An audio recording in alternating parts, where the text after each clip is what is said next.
السلام عليكم ورحمة الله وبركاته. نحمده ونصلي على رسوله الكريم. أما بعد، فأعوذ بالله من الشيطان الرجيم. بسم الله الرحمن الرحيم. والعصر إن الإنسان لفي خسر إلا الذين آمنوا وعملوا الصالحات وتواصوا بالحق وتواصوا بالصبر. فقال الله تعالى: خير أمتي أخرجت للناس تأمرون بالمعروف وتنهون عن المنكر وتؤمنون بالله. فقال الله تعالى: يا ليتني كانت القاضية ما أغنى عني مالية هلك عني سلطانية. فقال الله تعالى: وذكر فإن الذكر تنفع المؤمنين. قال النبي صلى الله عليه وسلم: الدل على الخير كفاعله. فقال النبي صلى الله عليه وسلم: كن في الدنيا كأنك غريب أو عابر السبيل، أو كما قال عليه الصلاة والسلام. আলহামদুলিল্লাহ, আল্লাহ তাআলার দরবারে লাখো কোটি শুকরিয়া, যিনি আমাদেরকে দিনী একটি পরিবেশের মধ্যে আল্লাহ তাআলা আমাদেরকে বিভিন্ন ফিতনাবাজদের দিক থেকে বিমুখ করে আল্লাহ তাআলা এই একটি দিনের মাহফিলে আল্লাহ তাআলা আমাদেরকে আনছেন এবং বসাইছেন। সেই জন্য কালিমাতুশ শুকুর আদায় করে দিল থেকে আলহামদুলিল্লাহ।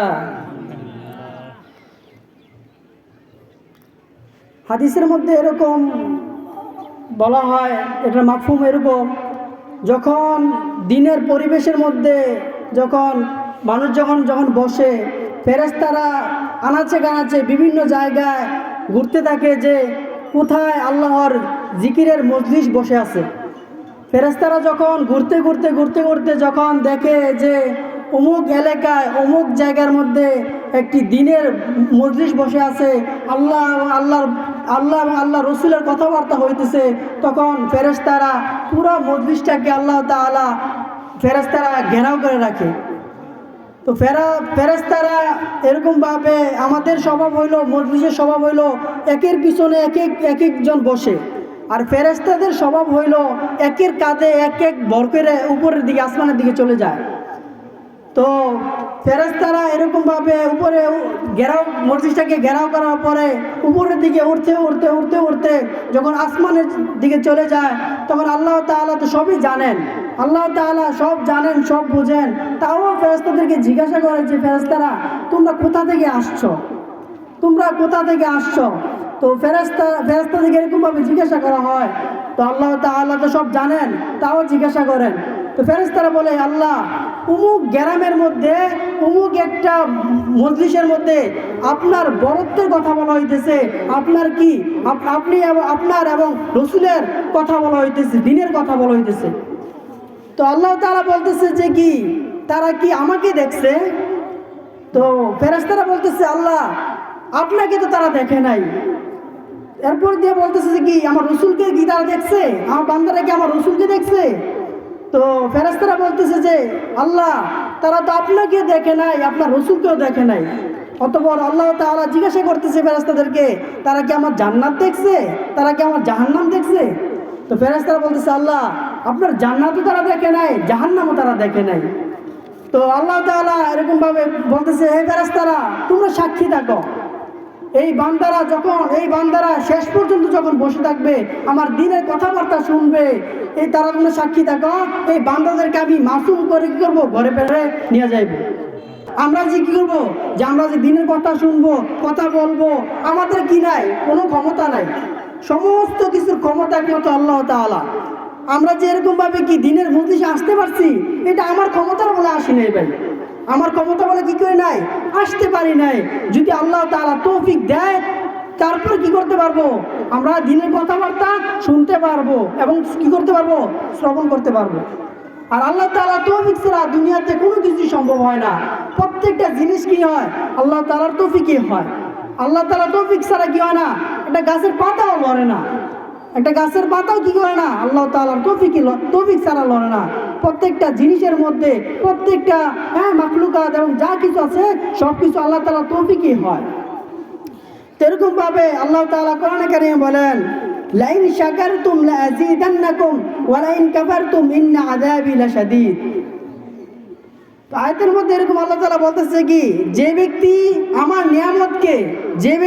নিয়ামতকে পাইয়া নিয়ামতের শুকরিয়া আদায় করে, তার নিয়ামতকে আমি বহু গুণে বৃদ্ধি করে দেই।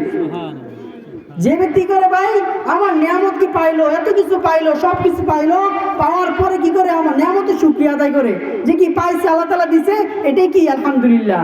এরকম ভাবে কি আল্লাহ তাআলা নিয়ামত পাওয়ার পর যে শুকরিয়া আদায় করে, আল্লাহ তাআলা নিয়ামতকে বহু গুণে বৃদ্ধি করে দেন। আর যে ব্যক্তি আল্লাহর নিয়ামতকে পাইয়া কি করে, সে নাশুকরিয়া করে, আল্লাহর নিয়ামতকে পাইয়া যে নাশুকরিয়া করে, আল্লাহ তাআলা তার নিয়ামতকে ছিনিয়ে নেন। আল্লাহ তাআলা তার নিয়ামতকে ছিনিয়ে নেন এবং কি করে পরবর্তীতে কঠিন আযাবে গ্রেফতার করে।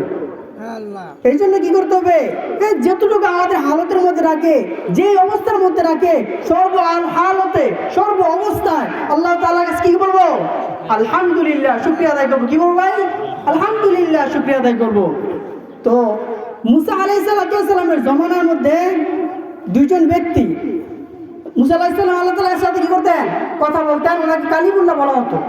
তো উনি যখন আল্লাহ তাআলার সাথে দেখা করার জন্য যাইতেছেন, তখন দুই ব্যক্তি, প্রথম ব্যক্তি বলতেছে কি, এই মুসা আমাকে আল্লাহ তাআলার কাছে বইল যে কি, যে আল্লাহ তাআলা আমাকে এত ধন সম্পদ দিছে, এত কি করছে ধন সম্পদ দিছে, এই ধন সম্পদ আমি কি এর বোঝা বা এই ইয়াগুলো আমি কি করতে পারি না, এত যে ধন সম্পদের যে পেরেশানি, এই পেরেশানি আমি কি করতে পারতেছি না, নিতে পারতেছি না।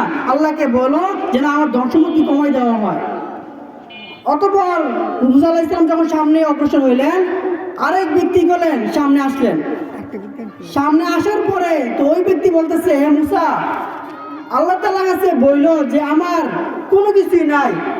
সে এরকম অবস্থা দেখা করছে মুসা আলাইহিস সালামের সামনে, যে তার জীর্ণ শীর্ণ বস্ত্র, ছিঁড়া একটা কাপড় কি গায়ে দেওয়া, এরকম বলতেছে যে কি, যে আল্লাহ তাআলাকে বললো যে কি আমার কোনো ধন সম্পদ নাই, আমার কি শরীরের কাপড়টাও ছিঁড়া পারা। তো আল্লাহ তাআলার কাছে বললো যে আমার জন্য আল্লাহ তাআলা কি করে ধন সম্পদ দান করে। তো মুসা আলাইহিস সালাম কি করলেন, সামনে অগ্রসর হয়ে যখন আল্লাহ তাআলার সাথে কথা বললেন, কথা বলার পরে যখন কি করলেন, ফিরতি পথে যখন আসলেন, তখন প্রথম ব্যক্তির সাথে দেখা। তো প্রথম ব্যক্তির সাথে এরকম দেখার পরে প্রথম ব্যক্তি বলতেছে যে কি, আল্লাহ তাআলার সাথে কি আপনি কথা বলছেন? তখন ওই যে ধনাঢ্য ব্যক্তি ছিল সে বলতেছে, আপনি কি আল্লাহ তাআলার সাথে বলছেন? তো বলতেছে কি, হ্যাঁ তোমার ব্যাপারে আল্লাহ তাআলা বলছে যে কি তুমি কি করো, আল্লাহ তাআলার বেশি বেশি নাশুকরিয়া আদায় করো। যদি নাশুকরিয়া আদায় করো তাহলে তোমার ধন সম্পদ কি হয়ে যাবে, আস্তে আস্তে কমতে থাকবে, ধন সম্পদ আস্তে আস্তে কমতে থাকবে। তখন বলতেছে, ওই ব্যক্তি বলতেছে, কি বলেন আপনি আল্লাহর নবী, আল্লাহ তাআলা আমাকে এত ধন সম্পদ দান করছে, এত নাজ-নিয়ামত দিয়েছে, আমি কিভাবে আল্লাহ তাআলার নাশুকরিয়া করতে পারি, আমি আল্লাহ তাআলার কিভাবে নাশুকরিয়া করতে পারি? ওই ব্যক্তি বলতেছে, আল্লাহ তাআলা যা দিছে আলহামদুলিল্লাহ, আল্লাহ যা দিছে আলহামদুলিল্লাহ। অতঃপর ওই ব্যক্তির ধন সম্পদ বহু গুণে বৃদ্ধি পেয়ে গেছে। আর কি করেছে, অনেক ধন যা ছিল এর থেকে আর বহু গুণে আল্লাহ তাআলা ধন সম্পদ বাড়াই দিছে। তো রাস্তা দ্বিতীয় ব্যক্তির সাথে দেখা, যখন অগ্রসর হইলেন মুসা আলাইহিস সালাম, দ্বিতীয় ব্যক্তির সাথে দেখা। তো দ্বিতীয় ব্যক্তি জিজ্ঞাসা করতেছে, মুসা নবী আপনি আল্লাহর সাথে দেখা করলেন, কথা বললেন, তখন আল্লাহর সাথে কি কথোপকথন হইল, আমার ব্যাপারে আপনি কি বললেন? তো মুসা আলাইহিস সালাম বলতেছে যে কি, আল্লাহ তাআলা বলতেছে কি, তুমি বেশি বেশি শুকরিয়া আদায় করো, আল্লাহ তাআলা কি যা দিছে এটার মধ্যে কি করো, শুকরিয়া আদায় করো। তো ওই ব্যক্তি বলতেছে, আরে কি বলেন আপনি শুকরিয়া আদায় করবো, আল্লাহ তো আমার কিছুই দেয় নাই, আমার ঘরটা একটা জীর্ণ শীর্ণ, আমার ঘরটা একটা চালের একটা ঘর, উপর দিয়ে পানি পড়ে, তো আমাকে এটা দিচ্ছে, আমি কি শুকরিয়া আদায় করবো? তখন এটা বলার সাথে সাথে তার গায়ে যে একটা জীর্ণ শীর্ণ একটা চাদর ছিল, এই চাদরটা এমন ব্যাগে বাতাসে তার চাদরটা উড়ে নিয়ে গেছে এবং তার ঘরটাও কি উড়ে নিয়ে গেছে। নাউজুবিল্লাহ। তো ওই জন্য কি ভাই, যা আছে এটার মধ্যে আমার শুকরিয়া আদায় করতে হবে, যা আছে এটাই নিয়ে কি করতে হবে, আমার শুকরিয়া আদায় করতে হবে। যখন শুকরিয়া আদায় করব তখন আল্লাহ তাআলা আমার নিয়ামতকে বহু গুণে বৃদ্ধি করে দিবেন। আর যখন আল্লাহ তাআলা নাফরমানি করব, নাশুকরিয়া করব, আল্লাহ তাআলা আমার নিয়ামতকে কি করবেন, ছিনিয়ে নেবেন ভাই। এই জন্য কি করতে হবে, আল্লাহ তাআলার প্রত্যেকটা কি নিয়ামত পাই আর না পাই সর্ব আলাদা আলহামদুলিল্লাহ বলবো। সর্বহালতে আলহামদুলিল্লাহ বলো। তা আল্লাহ তাআলা কি একটা সূরার মধ্যে বলছে ওয়াল আস ইন্নাল ইনসানা লাফি খুসর। আল্লাহ তাআলা আস এখানে বলে কি বলছেন? সময়ের কসম গাইছেন। আর যা আল্লাহ তাআলা আছে যে জিনিসটা যত দাম, যত কি দামি, এই জিনিসের প্রতি কি করে আল্লাহ তাআলা কসম খান। তো এই আস মানে সময়ের কসম ওয়াল আস ইন্নাল ইনসানা লাফি খুসর। নিশ্চয়ই সমস্ত মানুষ ক্ষতিগ্রস্তের মধ্যে রয়েছে, নিশ্চয়ই সমস্ত মানুষ ক্ষতিগ্রস্তের মধ্যে রয়েছে। ইল্লাল্লাযীনা আমানু, তবে কারা ছাড়া ভাই? তারা ছাড়া যারা ঈমান এনেছে। ইল্লাল্লাযীনা আমানু ওয়া আমিলুস সলিহাত, আমানু যারা ঈমান এনেছে, ওয়া আমিলুস সলিহাত 2 নম্বরে কি আছে? যারা কি করছে? যারা ঈমান আনছে এবং সৎ কাজ করছে, যারা কি ভালো কাজ করতেছে, যারা কি সৎ কাজ করছে, তারা কি ক্ষতিগ্রস্তের মধ্যে না। যারা ঈমান ক্ষতিগ্রস্তের বাইরে কারা? সমস্ত আল্লাহ তাআলা প্রথম বলছে কি সমস্ত মানুষ ক্ষতিগ্রস্তের মধ্যে। শুধু কারা ক্ষতিগ্রস্তের মধ্যে নাই? যারা ঈমান এনেছে, এবং সৎ কাজ করছে এবং কি যারা ধৈর্য দান করছে, তারা কি একমাত্র তারাই কি ক্ষতিগ্রস্তের মধ্যে নাই। আর বাকি সমস্ত লোক কি ক্ষতিগ্রস্তের মধ্যে। এই চারটে কি? 1 নম্বরে যারা ঈমান আনছে, যারা কি করছে? ঈমান আনছে, যারা নেক আমল করছে, যারা কি ধৈর্য দান করছে। 4 নম্বর হলো কি? যারা কি সত্যের দাওয়াত দিতেছে, তাহলে আরেকটা আয়াতের মধ্যে বলেন খায়রু উম্মাতিন উখরিজাত লিন-নাস তা'মুরুনা বিল মা'রুফ ওয়া তানহাউনা আনিল মুনকার ওয়া তু'মিনুনা বিল্লাহ। খায়রু উম্মাতিন উখরিজাত লিন-নাস, তোমরা শ্রেষ্ঠ উম্মত, তোমাদের কি বের করা হয়েছে মানুষের কল্যাণের জন্য। তোমরা কি শ্রেষ্ঠ উম্মত। আমরা কি ভাই? উম্মতি মুহাম্মদি কি শ্রেষ্ঠ উম্মত না ভাই? উম্মতি মুহাম্মদি কি শ্রেষ্ঠ উম্মত। তোমরা শ্রেষ্ঠ উম্মত, তোমাদেরকে বের করা হয়েছে মানুষের কল্যাণের জন্য। তোমরা কি করবে?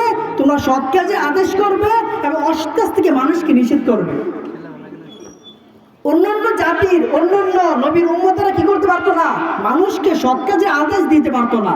আর শেষ জমানার শ্রেষ্ঠ নবীর উম্মতেরা কি করতে পারে? মানুষকে সৎ কাজে আদেশ করতে পারে এবং অসৎ কাজ থেকে মানুষকে নিষেধ করতে পারে। এই কারণে কি উম্মতে মুহাম্মদই শ্রেষ্ঠ উম্মত। এই জন্য ভাই অনেকভাবে দুনিয়ার মতো হয়ে দুনিয়ার বিভিন্ন ফেতনা মাসতে চলে যায়। তাদেরকে আমাদের দায়িত্ব, তাদের কি করা ভাই? আমাদের দায়িত্ব যে তাদেরকে আমরা কি করব? মসজিদমুখী করব, তাদেরকে আমরা কি করব? আমলমুখী করব, তাদেরকে আমরা আখিরাতমুখী করব। এটা কি আমাদেরই দায়িত্ব। আল্লাহ রাসূল সাল্লাল্লাহু আলাইহি ওয়াসাল্লাম একটা হাদিসের মধ্যে বলে, তোমরা যা জানো মানুষকে কি করো? তা অন্যের কাছে বুঝাই দাও। তোমরা কি করো? যা জানো, তুমি যেটুকু জানো এতটুকু কি করো? যারা জানে না তাদের কাছে বুঝাই দাও। এটা আমাদের দায়িত্ব। কি করতে হবে? যারা জানে না তাদের কাছে আমাদের কি এই বাণীগুলো পৌঁছে দিতে হবে। এখন আমরা তো আসলে আমরা কি করি? আমরা এরকম যুবক মানুষ, আমরা কি করি? আরে আমার তো বয়স অল্প, এখন আমার যেটা এখন কি আমার একটা মজা মাস্তি করার বয়স, আমি কি করি? কোনো রকম যখন বৃদ্ধ হয়ে যাব, যখন দাড়ি পাকবো, তখন থেকে আমার মসজিদে যাওয়া শুরু করব। আসলে কি তখন কি শুরু করতে পারবে? তার হায়াত কতটুকু আছে কেউ বলতে পারে ভাই? কার হায়াতের জিন্দেগি কখন শেষ হয়ে যাবে কেউ বলতে পারে না ভাই। এই জন্য কি করতে হবে? মৃত্যুর আগে কি করতে হবে? এই হায়াতের জিন্দেগি শেষ হয়ে যাওয়ার আগেই কি করতে হবে? দিনের পথে চলতে হবে, দিনের দিকে চলতে হবে এবং আখিরাতকে সুন্দর করতে হবে। আখিরাত কি ভয়াবহ, কঠিন। এই জন্য কি করতে হবে ভাই? আখিরাতের সামানা গুছাইতে হবে এবং কি দুনিয়ার জিন্দেগি কি করতে হবে? দুনিয়ার জিন্দেগি আল্লাহর পথে যদি চলতে পারি তা আখিরাত আমার সুন্দর হবে। আর দুনিয়ার জিন্দেগি যদি আমি কি করতে না পারি, আল্লাহর হুকুমের মধ্যে চলতে না পারি বা আখিরাতের সামানা যদি গুছাইতে না পারি, তাহলে আমার দুনিয়ার জিন্দেগি যদি হেলা কাটাই দেয়, তাহলে আখিরাত আমার জন্য কি হয়ে যাবে? ভয়াবহ হয়ে যাবে। আখিরাত আমার জন্য ভয়াবহ হয়ে যাবে। এই জন্য ভাই আখিরাতের জীবন থেকে সুন্দর করি এবং দুনিয়ার জিন্দেগিকে কিভাবে আমল করলে, কিভাবে নেক কামাই করলে আমার আখিরাতের জিন্দেগি সুন্দর হবে। এই জন্য আমার কি করতে হবে ভাই? আমল করতে হবে, নেক করতে হবে। আর আল্লাহ তাআলা আমাদেরকে নেক আমল করার তৌফিক দান করুক। যা বলা হইলো, যা শুনলাম বললাম, এর উপর আমাদের সকলকে সবার আগে আল্লাহ তাআলা আমাকে আমল করার তৌফিক দান করুক, সমস্ত মানুষকে আমল করার তৌফিক দান করুক। ওয়া মা আলাইনা ইল্লাল বালাগ।